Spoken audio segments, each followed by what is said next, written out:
lumayan basicnya, terus pengalaman juga cukup, tapi nggak memperlukan juga. Itu tergantung lagi dari apa namanya rezeki. Tapi saran saya jangan pernah menyerah. Menyerah.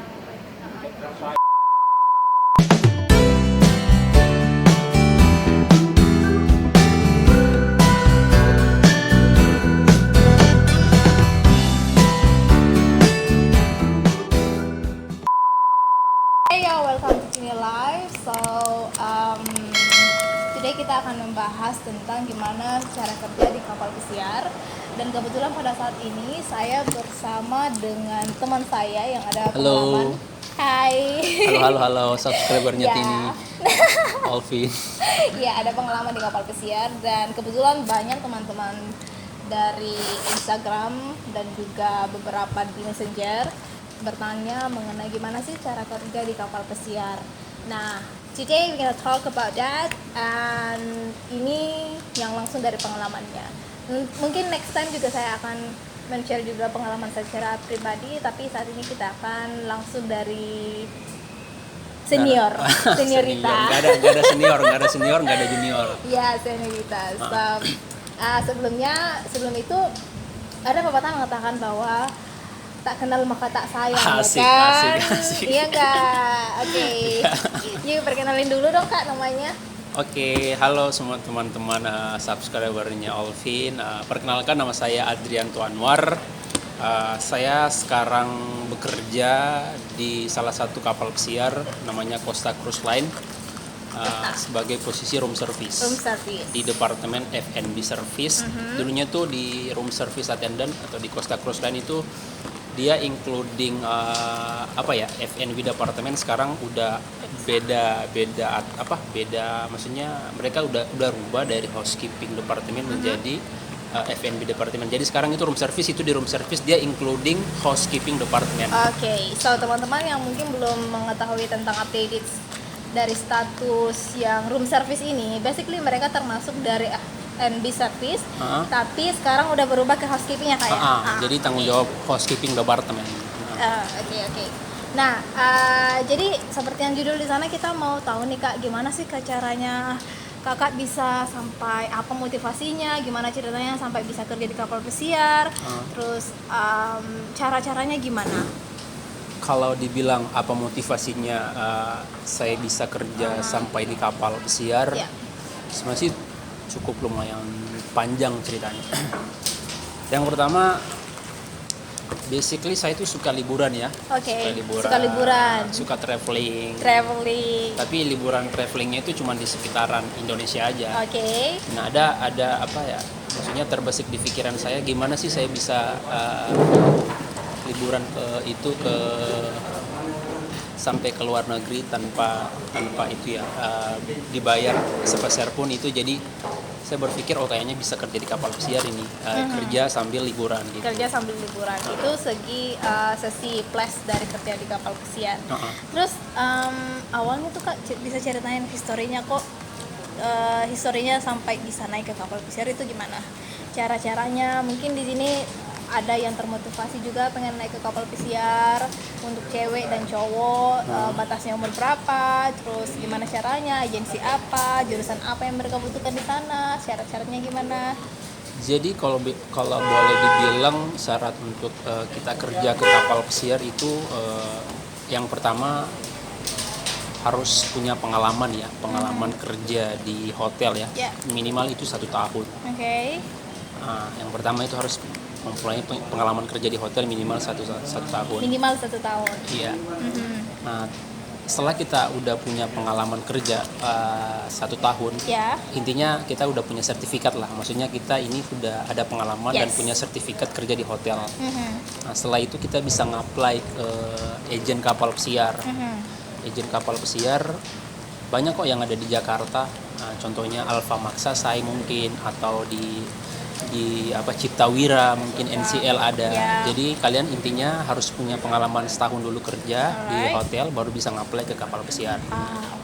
Oke. Jadi ceritanya syaratnya itu kita harus setidaknya memiliki pengalaman 1 tahun kerja di hotel, dan untuk bisa naik ke kapal pesiar itu membutuhkan asistensi dari agensi. Nah, dari agensi ini berbeda. Bisa diceritain Kak, agensi ini dari kapal-kapal apa saja, terus agensi yang mana yang bisa merekrut?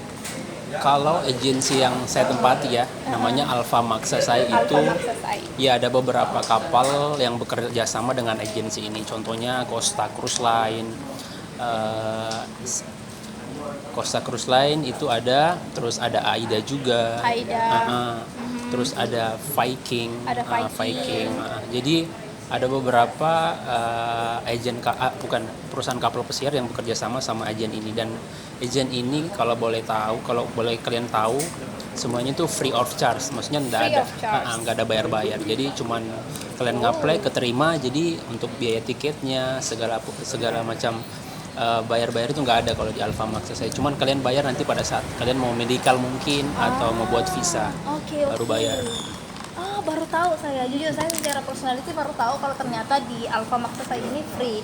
Soalnya kan kalau nggak salah ya ada beberapa agensi yang kalau untuk baru pertama join kontrak pertama itu harus bayar tiket pesawat sendiri ya Kak ya? Iya, ada beberapa agensi. Jadi kalau untuk di Alpha Max agensi Alpha Max ini semua itu free, kecuali untuk medical. Tapi kalau nggak salah medical ini nanti dikembalikan pada saat join di kapal ya? Iya, pada saat kita join di kapal itu biaya medical yang kita keluarkan di reimburse nanti. Oke, di reimburse. Jadi semuanya free. Nah, untuk teman-teman yang mungkin pengen kerja di kapal pesiar itu semuanya free. Terus entah itu tiket pesawat, entah itu medical, visa, semuanya itu free. Ada beberapa nanti yang kita pakai uang sendiri ya. Iya. Nanti di reimburse di kapal setelah tiba di kapal. Iya, benar sekali. Ada lagi Kak yang mau disampaikan?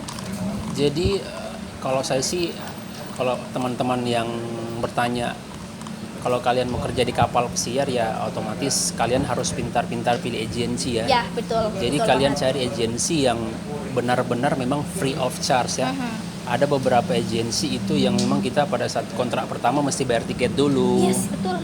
Lumayan itu kalau kita bayar kontrak pertama terus bayar tiket itu lumayan. Iya, apalagi kalau baru kontrak pertama itu susah banget, kita membutuhkan lumayan besar biaya untuk bisa naik ke kapal pesiar.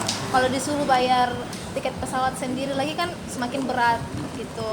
Jadi cari agensi yang free tiket, contohnya seperti saya Alpha Max saya, itu sih saran saya. Saran dia itu pertama harus ada pengalaman at least 1 tahun, terus pintar-pintar pilih agensi. Terus apa lagi Kak? Terus kalau dari saya sih itu yang pertama ya, pintar-pintar pilih agensi. Kalau untuk baru ngapply itu aja sih saran dari saya, cari agensi yang tepat untuk Anda, jangan agensi yang broker, itu aja sih. Ya, cari agensi yang tepat, jangan agensi yang broker. Terus gimana dong Kak, kalau misalnya nih saya pengen kerja di kapal pesiar, tapi saya ada pengalaman tapi nggak bisa bahasa Inggris, gimana dong Kak? Kalau di kapal pesiar sih sebenarnya sih emang sih penting yang namanya bahasa Inggris, itu emang penting. Tapi maksudnya di sini dalam tanda kutip bukan yang perfect banget. Yes. Maksudnya kalau bahasa Inggris saja masih boleh dibilang masih basic, nggak apa-apa, tetap aja apply. Mereka biasa pertimbangkan kok. Jadi mereka biasanya cuma lihat dari itu aja sih, dari pengalaman juga bisa, dari bahasa Inggris juga bisa. Jadi jika kalian nggak punya bagus, maksudnya dalam tanda kutip bahasa Inggris kalian itu nggak terlalu lancar ya, tapi kalian punya experience bagus, mereka juga pertimbangkan. Dan kebalikannya, kalau kalian nggak punya banyak pengalaman tapi bahasa Inggris kalian bagus, itu juga dipertimbangkan. Ya, itu juga bisa dipertimbangkan. Kayak saya nggak ada pengalaman tapi bahasa Inggrisnya cukup, bukan lebih ya, cukup. Dan akhirnya bisa join juga, tapi tergantung dari rezeki masing-masing kayak. Kalau menurut saya sih tergantung dari rezeki masing-masing. Ada orang yang bahasa Inggrisnya cukup lumayan basicnya, terus pengalaman juga cukup, tapi nggak keterima juga. Itu tergantung lagi dari rezeki. Tapi saran saya jangan pernah menyerah. You have to try first. Ya, at least you try. Terus gimana dong Kak? Apakah contohnya ini saya mau kerja di kapal pesiar, terus saya sudah ada bisa bahasa Inggris, terus bisa ada pengalaman dikit-dikit. Nah, apakah semua itu harus free? Free dalam artian tidak membayar sama sekali atau pakai uang dulu baru bisa join atau gimana? Iya, Atau harus ada budget yang disediakan kalau kontrak-kontrak pertama? iya sih sebenarnya dimanapun kita ngapply sebenarnya, walaupun emang si free agent sih, free nggak ada fee agent, biasanya orang kan bilang fee agent, tapi setidaknya kalian harus prepare uang juga pada saat kalian mau mempersiapkan dokumen itu kan kita harus prepare sendiri gitu. Ya, Jadi biaya sendiri untuk dokumen, contohnya dokumen BST, buku pelaut, paspor apa segala itu kan dari biaya sendiri, bukan agensi yang tanggung. Jadi ya mesti prepare uang juga untuk biaya dokumen. Iya, biaya dokumen itu ditanggung sama pribadi kita ya. Kalau biasanya nih Kak, untuk bisa kerja kapal pesiar itu dari semua dokumen yang Kakak sebutkan tadi, kira-kira itu biayanya berapa ya supaya teman-teman yang di luar sana bisa prepare? Kalau dibilang biayanya berapa sih saya nggak pernah totalin ya, berapa ya. Dikira-kirain aja Kak? Ya boleh dibilang kalian prepare ya sekitar 15 juta udah lumayan. Oh, itu untuk dokumen doang ya? Dokumen doang. Nah, sudah bagus itu 15 juta udah enakan lah. Udah bisa bayar BST yang 1,7. Pokoknya 15 juta lah siapkan. 15 juta untuk dokumen. Untuk dokumen aja ya, untuk 15 juta. Karena kenapa? Itu sudah termasuk juga dengan hitungan Kakak yang naik pesawat sana sini, hotel atau gimana? Iya, udah masuk hitungan sih. Udah berarti itu 15 juta udah bersih untuk dokumen. Tempat tinggal, training, semuanya itu udah 15 juta prepare aja itu. Tapi kalau mau lebih bagus lagi, mau prepare lebih bagus lagi. Kalau mau prepare lebih bagus lagi. Iya. Nah, gitu. Kak, ceritain dong selama kerja di kapal pesiar kemana-mana aja selama ini Kak? Udah berapa kontrak dan udah kemana-mana aja? Kalau saya di kapal pesiar sih udah 2 kontrak ya. 2 kontrak? Udah 2 kontrak. Kalau dibilang udah kemana aja sih, boleh dibilang udah banyak negara. Udah banyak guys. Aduh, nggak pernah hitung saya udah beberapa negara. Pokoknya udah banyak negara yang pernah saya datangi selama saya bekerja di kapal pesiar dan itu free. Itu free. Jadi benefitnya itu selain dapat dolar, gaji tinggi ya kan ya? Iya, lumayan alhamdulillah. Alhamdulillah gaji tinggi, dapat free travel lagi. Terus gimana dong kehidupan di kapal itu kayak gimana Kak? Maksudnya kehidupan di kapal itu dalam sisi maksudnya bagaimana sisi kerjaannya, sisi negatif positifnya gimana? Dari negatifnya dulu deh. Kerja di kapal itu sisi negatifnya gimana tuh? Ya negatifnya ya pertama boleh dibilang kehidupan di kapal itu bebas. Dalam tanda kutip bebas ya ada aturan. Dalam tanda kutip ada aturan. Iya, itu negatifnya. Maksudnya kayak kita kru party mungkin, ke kru bar mungkin. Nah, itu sisi negatifnya. Tapi kalau kita mau ikut party ya bisa-bisa aja. Tapi kalau kita juga nggak mau ya nggak apa-apa. Yes, betul. Positifnya gimana Kak? Ya positifnya ya itu kita happy, bisa jalan-jalan ke beberapa negara, terus gajinya juga lumayan. Iya betul. Dapat internasional ya. We have experience international, maksudnya kita dapat pengalaman internasional mungkin, dapat teman-teman baru dari berbeda negara. Iya benar sih. Banget.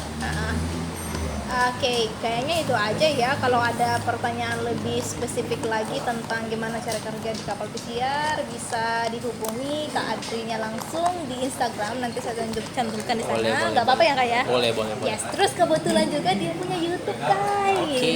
YouTube pribadi loh. Nanti di sana udah banyak subscribernya. Nanti dicek aja apa nama channelnya Kak? Nama channelnya Adrianto Anwar. Di situ saya bahas tentang all about cruises. Yes. So kalian yang ada di sana yang penasaran terus mau lihat video-video Kak Adri selama ini apa aja, silahkan cek di sana. Dan untuk update kapal pesiar biasanya juga diupdate kok, dan orangnya juga cukup terbuka dan open minded. So no worry about that and don't hesitate to contact him. Oke, so saya Cina Live di sini. Saya Adrianto Anwar. And we're gonna say see you next time. Bye. Ciao.